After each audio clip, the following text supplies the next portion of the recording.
اعوذ باللہ من الشیطان الرجیم بسم اللہ الرحمن الرحیم۔ کتاب علل الشرائع جلد دوم اور فائل نمبر 6 صفحہ نمبر 395 باب 90 زکوٰۃ وجوب زکوٰۃ کا سبب۔ میرے والد رحمہ اللہ نے فرمایا کہ بیان کیا ہم سے سعد بن عبداللہ، ان سے محمد بن حسن بن ابی الخطاب، محمد بن اسماعیل بن بزی، یونس بن عبد الرحمن مبارک اکرقونی، انہوں نے کہا کہ میں نے حضرت امام ابو الحسن علیہ السلام کو فرماتے ہوئے سنا۔ آپ علیہ السلام نے فرمایا کہ زکوٰۃ فقراء کی خوراک اور دولت مندوں کی مال میں زیادتی کے لیے رکھی گئی ہے۔ نمبر 2، بیان کیا ہم سے محمد بن حسن رحمہ اللہ، ان سے محمد بن حسن صفار، عباس بن معروف، علی بن مہزیار، حسین بن سعید، نظر بن سوید، عبداللہ بن سنان، حضرت امام جعفر صادق علیہ السلام سے روایت کی۔ آپ علیہ السلام نے فرمایا کہ اللہ تعالیٰ نے جس طرح سے نماز فرض کی اسی طرح زکوٰۃ بھی فرض کی۔ اگر کوئی شخص زکوٰۃ کو بااعلان دے دے تو اس پر کوئی الزام نہیں ہے، اور اللہ تعالیٰ نے دولت مندوں کے مال میں سے زکوٰۃ اتنی ہی فرض کی جتنی فقراء کے لیے کافی ہے۔ اگر اللہ یہ جانتا کہ فقراء کے لیے کافی نہ ہوگی تو اس سے زیادہ فرض کرتا۔ نمبر 3، بیان کیا ہم سے علی بن احمد رضی اللہ، ان سے محمد بن ابی عبداللہ، محمد بن اسماعیل، علی بن عباس، قاسم بن ربی صحاف، محمد بن سنان، ان کا بیان ہے کہ حضرت امام ابو الحسن علی بن موسیٰ رضا علیہ السلام نے اس کے مسائل کے جواب میں جو خطوط لکھے اس کے اندر ایک خط میں یہ بھی لکھا تھا کہ زکوٰۃ کا حکم اس لیے ہے کہ فقراء کو آذوقہ ملے اور دولت مندوں کے اموال محفوظ رہیں، کیونکہ اللہ تعالیٰ نے خوشحال لوگوں پر ان کے زمانے کے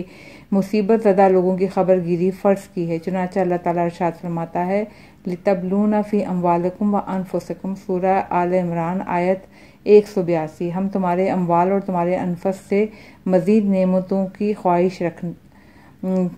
سے تمہاری آزمائش کریں گے۔ تو مال میں آزمائش سے مراد زکوٰۃ نکالنا، اور انفس میں آزمائش سے مراد نفس کو صبر پہ قائم رکھنا، اللہ تعالیٰ کی نعمتوں پر اس کا شکر ادا کرنا، مزید نعمتوں کی خواہش رکھنا، ضعیفوں پر زیادہ سے زیادہ شفقت اور مہربانی کرنا، مسکینوں کے حال پر توجہ دینا، انہیں اپنے برابر ہونے پر ابھارنا، فقراء کی تقویت اور دینی امور میں ان کی اعانت ہے۔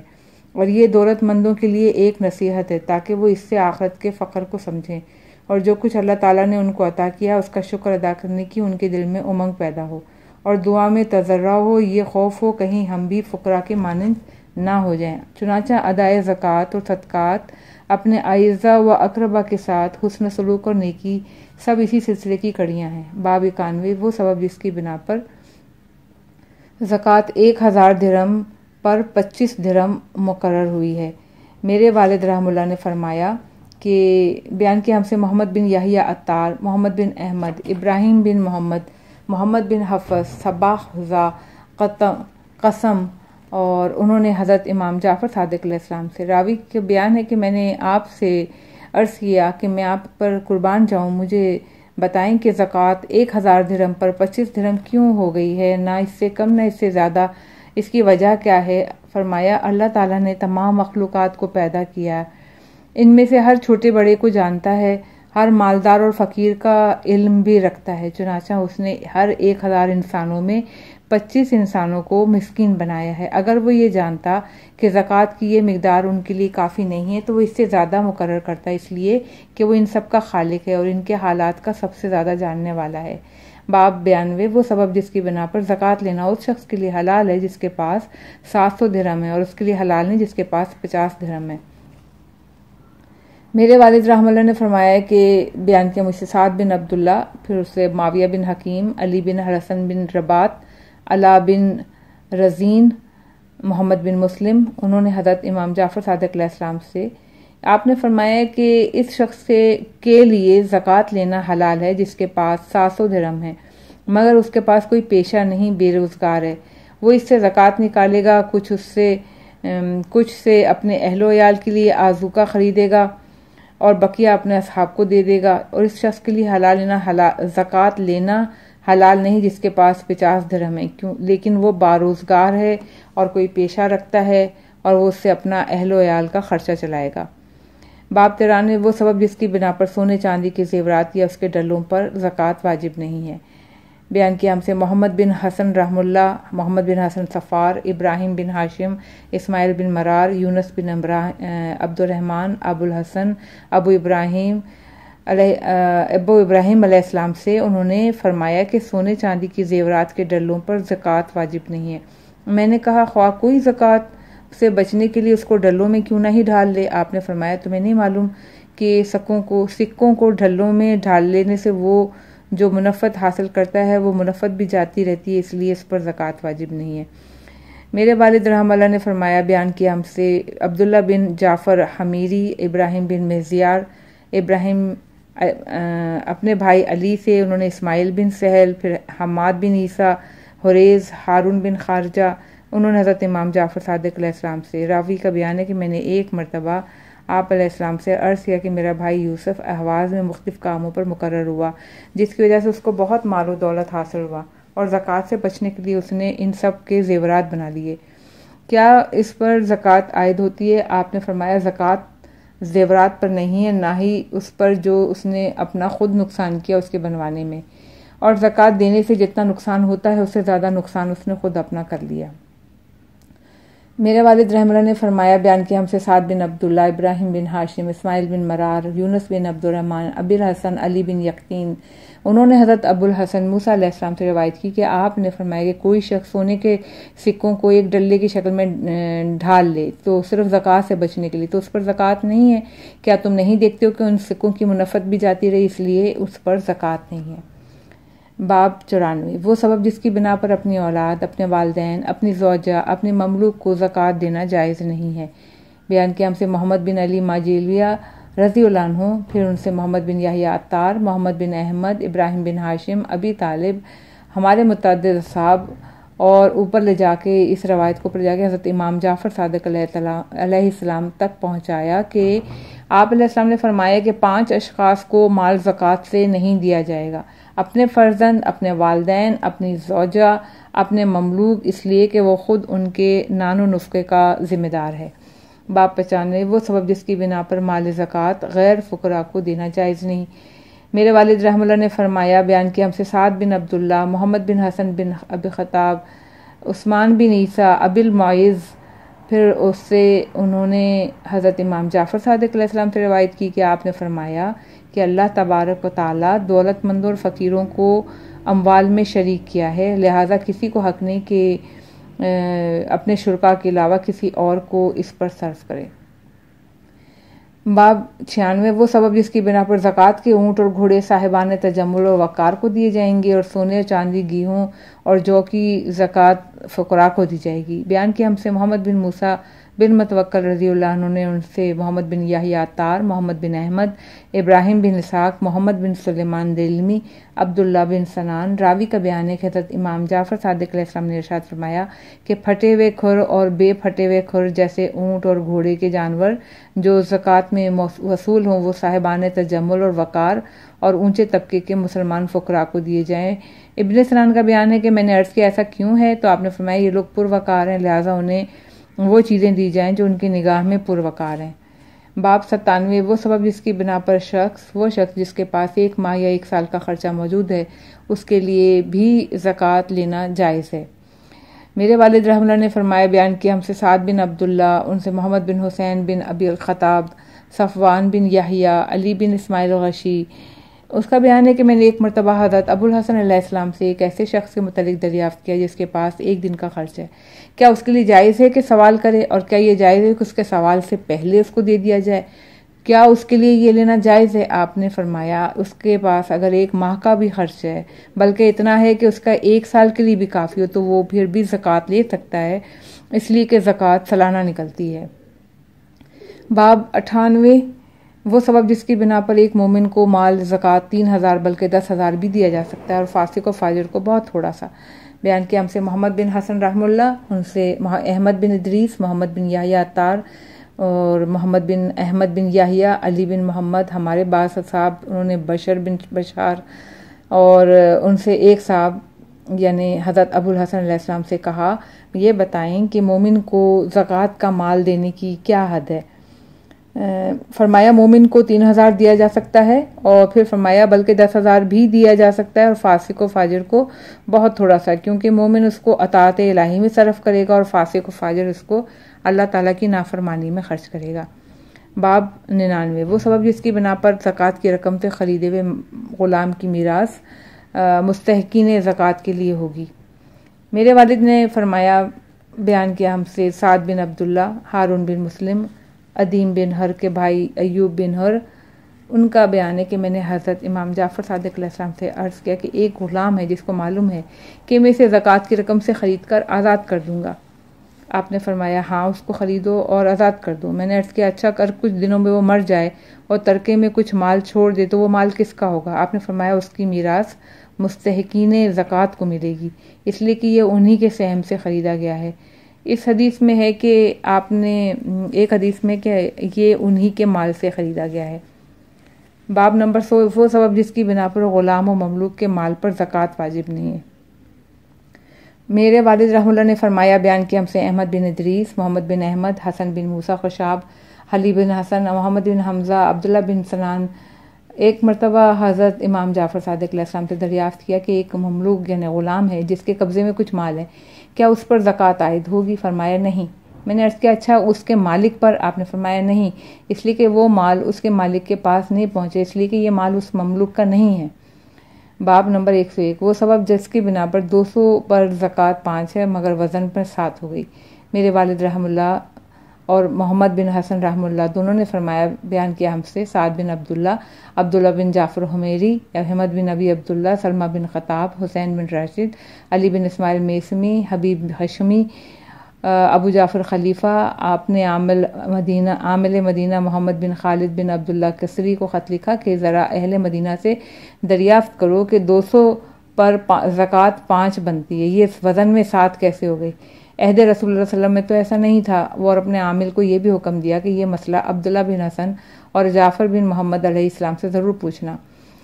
چنانچہ اس نے اہل مدینہ سے پوچھا، لوگوں نے جواب دیا کہ ہم نے اپنے بزرگوں کو اسی پر عمل کرتے پایا، آگے ہم کچھ نہیں جانتے۔ یہ جواب پا کر اس نے عبداللہ بن حسن اور حضرت جعفر بن محمد علیہ السلام کو بلا بھیجا۔ پہلے عبداللہ بن حسن سے پوچھا، انہوں نے بھی وہی جواب دیا جو دیگر مفتیوں نے دیا تھا۔ پھر وہ حضرت جعفر بن محمد علیہ السلام سے مخاطب اور فرمایا اور کہا کہ اے ابا عبداللہ، آپ اس کے متعلق کیا کہتے ہیں؟ آپ نے فرمایا نبی اکرم صلی اللہ علیہ وسلم نے زکوٰۃ 40 اوقیہ پر 1 اوقیہ قرار دیا تھا، جب تم حساب کرو گے تو 5 وزن میں 7 کے برابر ہوگا۔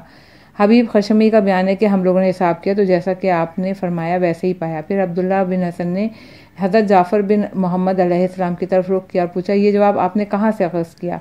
آپ نے فرمایا یہ میں نے تمہاری جد ماجدہ حضرت فاطمہ زہرا سلام اللہ علیہ کی کتاب میں پڑھا ہے۔ اس کے بعد آپ واپس ہوئے تو محمد بن خالد نے آپ کے پاس ایک آدمی بھیجا کہ آپ کتاب فاطمہ زہرا سلام اللہ علیہ میرے پاس بھیج دیں۔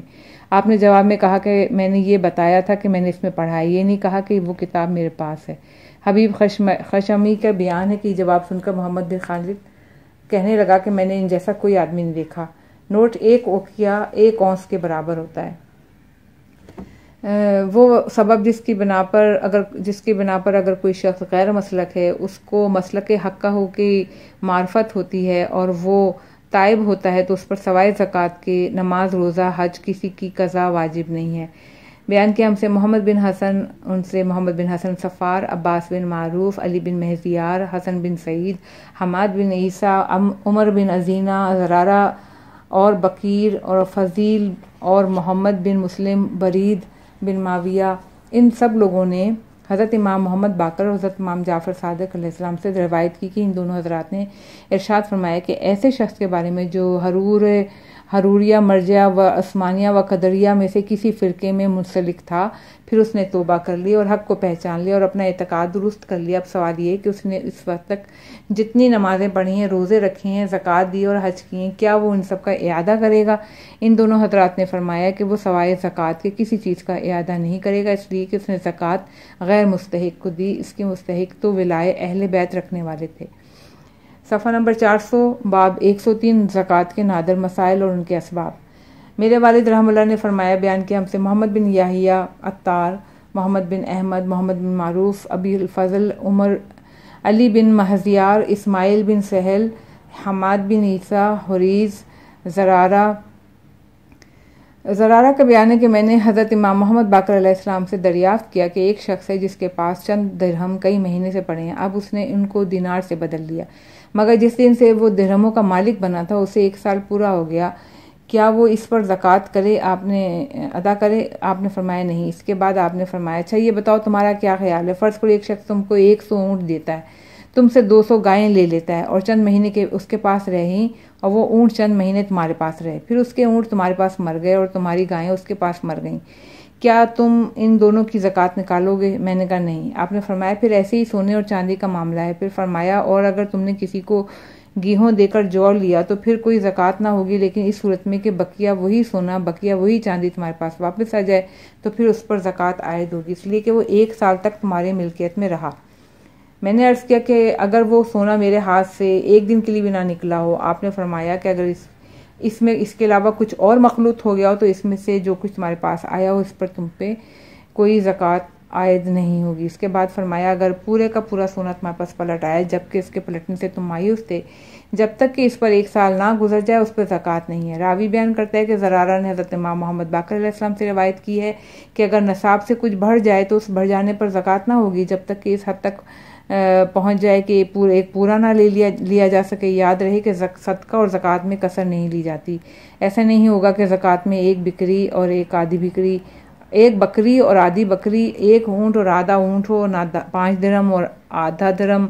نہ 1 دینار اور آدھا دینار رہے، بس ایک مسلم لیا جائے گا اور بقیہ کسر کو چھوڑ دیا جائے گا جب تک کہ وہ پورا ایک نہ ہو جائے، تو یہ تمام مال سے لیا جائے گا۔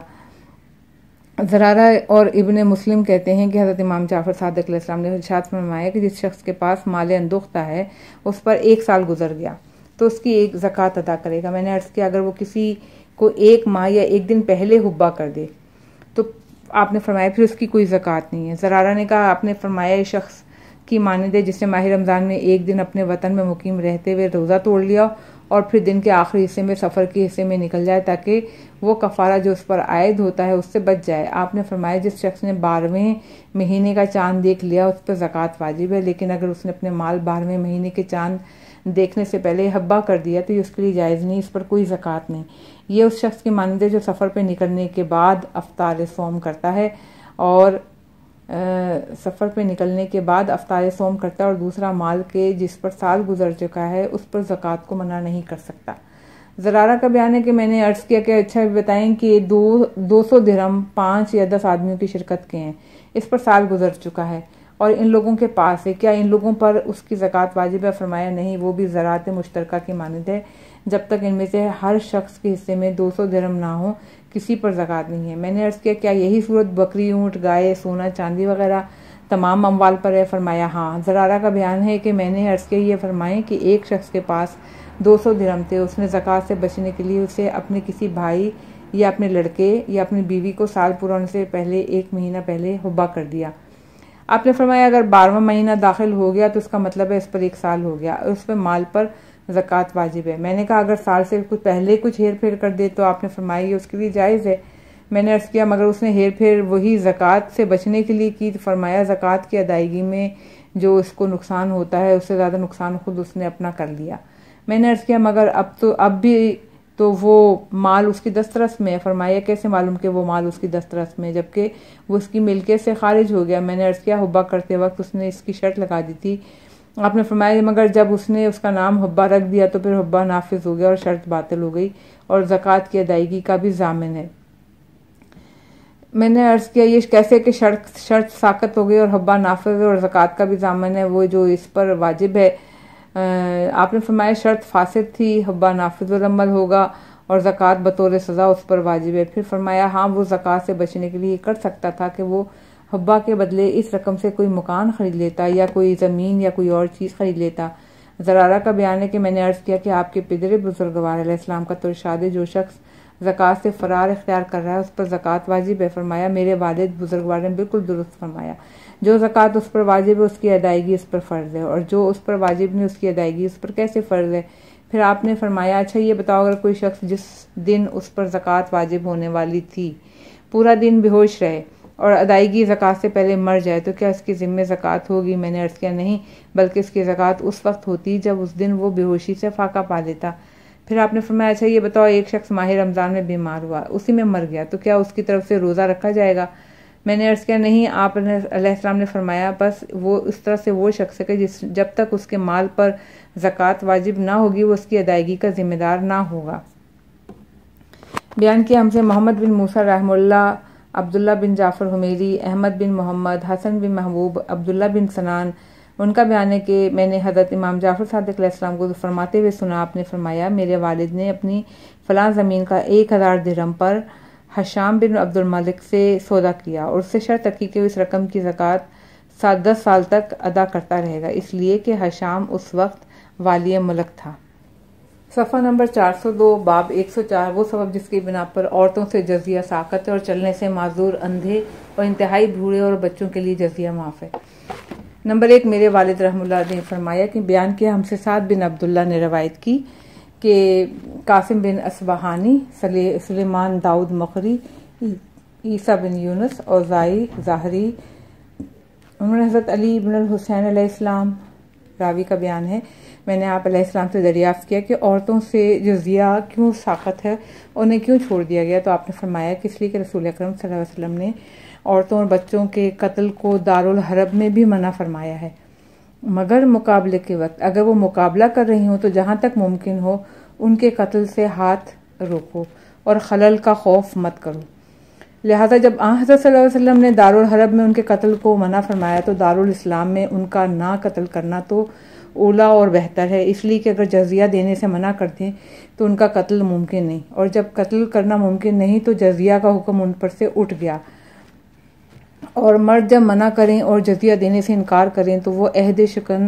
شکن شمار ہوں گے، ان کا قتل کرنا، ان کا خون بہا دینا حلال ہوگا، اس لیے کہ دارالشرک میں مردوں کا قتل مباح ہے، اور اس طرح سے جو مشرک چلنے پھرنے سے معذور ہو گیا اور نابینا اور انتہائی بوڑھا، عورت اور بچے جو دارالحرب میں ہوں ان کے لیے بھی یہی حکم ہے، لہٰذا ان سے جزیہ ساقط ہے۔ نمبر 2، میرے والد رحمہ اللہ نے فرمایا بیان کیا ہم سے محمد بن یحییٰ، محمد بن احمد، سہل بن زیاد، علی بن حکم، فضیل بن عثمان اور انہوں نے حضرت امام جعفر صادق علیہ السلام کو فرماتے ہوئے سنا، آپ نے فرمایا کہ مولود فطرت پر پیدا ہوتا ہے، اس کے ماں باپ اس کو یہودی، نصرانی یا مجوسی بنا دیتے ہیں، اور رسول اکرم صلی اللہ علیہ وسلم نے اس عہد پر انہیں ذمی رہنے دیا اور ان سے جزیہ قبول کیا کہ وہ آئندہ کسی کو یہودی یا نصرانی یا مجوسی نہ بنائیں گے، اور رہے آج کل کے اہل ذمہ اور ان کی اولاد یہ اہل ذمہ نہیں ہے۔ نمبر 3، بیان کیا ہم سے محمد بن موسیٰ بن متوکل رضی اللہ عنہ، عبداللہ بن جعفر حمیری، احمد بن محمد بن عیسیٰ، حسن بن محبوب، علی بن ریاب زرارہ، انہوں نے حضرت امام جعفر صادق علیہ السلام سے روایت کی کہ رسول اکرم صلی اللہ علیہ وسلم نے اہل مدینہ سے جزیہ لینا اس شرط پر قبول کیا کہ وہ نہ سود کھائیں گے نہ ہی سور کھائیں گے، اور اپنی بہنوں اور بھائی کی لڑکیوں یا بہن کی لڑکیوں سے نکاح نہیں کریں گے، اور جو ایسا کرے گا اللہ اور ان کا رسول ان سے بری ذمہ ہو جائے گا، اور آج کل ان لوگوں کے لیے کوئی ذمہ داری نہیں ہے۔ باب 105، صفحہ نمبر 403، وہ سبب جس کی بنا پر رات کو پھول توڑنے، کھیتیاں کاٹنے اور بوائی کرنے کو منع کیا گیا ہے۔ نمبر 1، بیان کیا ہم سے محمد بن موسیٰ بن متوکل رضی اللہ عنہ نے ان سے بیان کیا عبداللہ بن جعفر حمیری، احمد بن محمد بن عیسیٰ، حسن بن محبوب، عبداللہ بن مسکان، ابی بصیر، حضرت امام جعفر صادق علیہ السلام نے فرمایا کہ رات کے وقت نہ باغوں کے پھول توڑو، نہ رات کے وقت اپنی کھیتیاں کاٹو، جب کھیتیاں کاٹو تو ایک لب کے بعد دوسرے لب اور ایک مٹھی کے بعد دوسری مٹھی بطور خیرات مساکین کو دو، اسی طرح کھجور کے پتے گچھے اتارتے وقت اور بوائی کے وقت اور رات کے وقت بوائی نہ کرو، اس لیے کہ جیسے کٹائی کے وقت دیتے ہو بوائی کے وقت بھی دو۔ الخمس، باب نمبر 106، وہ سبب جس کی بنا پر شیعوں کے لیے خمس کو حلال قرار دیا گیا ہے۔ نمبر 1، بیان کیا ہم سے محمد بن حسن رضی اللہ عنہ، محمد بن حسن صفار، عباس بن معروف، حماد بن عیسیٰ، حریز، زرارہ، اور انہوں نے امام محمد باقر علیہ السلام سے روایت کی، آپ نے فرمایا کہ امیر المومنین علیہ السلام نے ان لوگوں یعنی شیعوں کے لیے خمس کو حلال کر دیا ہے تاکہ ان کی ولادت پاک رہے۔ نمبر 2، انہی اسناد کے ساتھ زرارہ اور محمد بن مسلم اور ابو بصیر سے ان لوگوں نے امام محمد باقر علیہ السلام سے روایت کی کہ امیر المومنین علیہ السلام نے ارشاد فرمایا کہ لوگ اپنی پیٹ اپنی شرمگاہوں میں مبتلا ہلاکت و عذاب ہیں، اس لیے کہ یہ لوگ ہمارے حق کو ادا نہیں کرتے ہیں، مگر آگاہ رہو ہمارے شیعہ اور ان کی اولاد کے لیے یہ حلال ہے۔ نمبر 3 بیان کیا ہم سے احمد بن محمد رضی اللہ انہوں نے اپنے والد محمد بن احمد ہیثم نہندی سندی بن محمد یحییٰ عمران زیاد داؤد درکی، ان کا بیان ہے کہ میں نے حضرت ابو عبداللہ امام جعفر صادق علیہ السلام کو فرماتے ہوئے سنا، وہ فرما رہے تھے کہ تمام کے تمام لوگ ہمارے ظلم سے چھینی ہوئی چیز سے زندگی بسر کر رہے ہیں، لیکن ہم لوگوں نے اپنے شیعوں پر اسے حلال کر دیا ہے۔ باب 107 خمس لینے کا سبب۔ میرے والد رحم اللہ نے فرمایا کہ بیان کیا ہم سے سعد بن عبداللہ نے روایت کیا، احمد بن محمد بن عیسیٰ، حسن بن علی بن فضال، عبداللہ بن بکیر، انہوں نے کہا کہ میں نے حضرت امام جعفر صادق علیہ السلام کو ارشاد فرماتے ہوئے سنا، آپ فرما رہے تھے کہ میں تم لوگوں سے درہم قبول کرتا ہوں، حالانکہ میں اکثر اہل مدینہ سے زیادہ دولت مند ہوں، تو اس کا سبب یہ کہ میں چاہتا ہوں کہ تم لوگ پاک رہو۔ صفحہ 404 باب نمبر 108 وہ سبب جس کی بنا پر لوگوں پر روزہ واجب قرار دیا گیا ہے۔ بیان کیا ہم سے علی بن احمد، محمد بن ابی عبداللہ، محمد بن اسماعیل، علی بن عباس، قاسم بن ربی صحاف، محمد بن سنان، حضرت ابو الحسن علی بن موسیٰ رضا، انہوں نے ان کے مسائل کے جواب میں جو کچھ لکھا اس میں روزے کا سبب یہ تجویز فرمایا کہ انسان کو بھوک اور پیاس کا عرفان ہو اور بندہ خود کو ذلیل اور عاجز سمجھے، اپنے اعمال کا حساب رکھے، اس بھوک اور پیاس کی برداشت کر کے اجر و ثواب کا مستحق بنے، اسی سے آخرت کی شواہد اور سختیوں کی نشاندہی ہو۔ اس کے علاوہ خواہشات وقتی سے پرہیز، آئندہ معینہ مدت کے انتظار کا عادی بنے، اسے معلوم ہو جائے کہ بیچارے فقیر اور مساکین خواہ دنیا کے ہوں یا آخرت کے، وہ کن شدائد میں بسر کر رہے ہیں۔ نمبر 2 انہی سے روایت ہے کہ ان کا بیان ہے کہ بیان کیا ہم سے محمد بن ابی عبداللہ کوفی، برمکی، علی بن عباس، عمر بن عبدالعزیز، حشام بن حکم، وہ کہتے ہیں کہ میں نے حضرت امام جعفر صادق علیہ السلام سے روزے کی علت دریافت کی تو آپ نے فرمایا کہ روزے کے حکم کا سبب یہ ہے کہ فقیر اور دولت مند کم از کم اس وقت تو برابر ہو جائیں، یا اس لیے کہ دولت مند تو کبھی یہ جان ہی نہیں سکتا کہ بھوک کیا چیز ہے تاکہ وہ فقیروں پر ترس کھائے، کیونکہ دولت مند جس چیز کو چاہتا ہے اس کا مہیا ہونا اس کے بس میں ہے، تو اللہ نے چاہا کہ روزے کے دوران اپنی مخلوق کو برابر کر دے اور دولت مند بھی بھوک اور پیاس کا مزہ چکھے تاکہ وہ ضعیفوں پر مہربانی کرے اور بھوکوں پر ترس کھائے۔ الغرض جو آپ کے پدر بزرگوار نے حکم دیا تھا وہی جواب آپ علیہ السلام نے بھی دیا۔ باب 109 وہ سبب جس کی بنا پر اللہ تعالیٰ نے امت محمدی پر 30 دن کے روزے فرض کیے، جبکہ گزشتہ امتوں پر اس سے زیادہ فرض کیے گئے تھے۔ بیان کیا ہم سے محمد بن علی ماجیلویہ، انہوں نے اپنے چچا محمد بن ابی قاسم، پھر احمد بن ابی عبداللہ، ابی الحسن علی بن حسین برقی، عبداللہ بن جبلہ، معاویہ بن عمار، حسن بن عبداللہ اپنے آبا سے، پھر انہوں نے اپنے جد حضرت امام حسن بن علی بن ابی طالب سے، انہوں نے فرمایا ایک مرتبہ چند یہودی رسول اکرم صلی اللہ علیہ وسلم کی خدمت میں آئے، ان میں سے جو سب سے زیادہ صاحب علم تھا اس نے حضرت صلی اللہ علیہ وسلم سے چند مسائل دریافت کیے، من جملہ ان سے ایک مسئلہ یہ بھی پوچھا کہ کیا وجہ ہے کہ اللہ تعالیٰ نے آپ کی امت پر دن کے وقت 30 روزے فرض کیے، حالانکہ سابقہ امتوں پر اس سے زیادہ روزے فرض کیے تھے۔ نبی اکرم صلی اللہ علیہ وسلم نے فرمایا بات یہ ہے کہ جب حضرت آدم علیہ السلام نے درخت کا پھل کھایا تو وہ ان کے پیٹ میں 30 دن تک رہا، اس لیے اللہ تعالیٰ نے ان کی ذریت پر 30 دن تک بھوک اور پیاس کو فرض کر دیا، اور یہ بات کہ یہ لوگ شب میں کھا پی لیتے ہیں یہ ان پر اللہ تعالیٰ کی مہربانی ہے، اسی طرح حضرت آدم علیہ السلام پر بھی یہ روزہ فرض تھا، میری امت پر بھی یہ روزہ فرض ہے، اس کے بعد فرض کیا گیا ہے۔ اس کے بعد حضرت صلی اللہ علیہ وسلم نے اس آیت کی تلاوت فرمائی کہ کتب علیکم الصیام کما کتب علی الذین من قبلکم لعلکم تتقون ایاما معدودات، تم لوگوں پر روزہ اسی طرح فرض کیا گیا ہے جس طرح تم سے پہلے لوگوں پر فرض کیا گیا تھا تاکہ تم لوگ تقوی اختیار کرو۔ یہ چند دنوں کے روزے ہیں۔ سورہ بقرہ آیت نمبر 183-84۔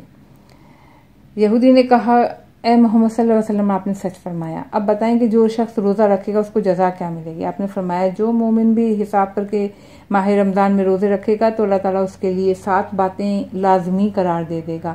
سب سے پہلے یہ کہ اس کے جسم سے حرام پگھل کر نکل جائے گا، دوسرا وہ اللہ تعالیٰ کی رحمت سے قریب ہو جائے گا، تیسرا یہ کہ ان کے باپ حضرت آدم علیہ السلام کی خطا کا کفارہ بن جائے گا،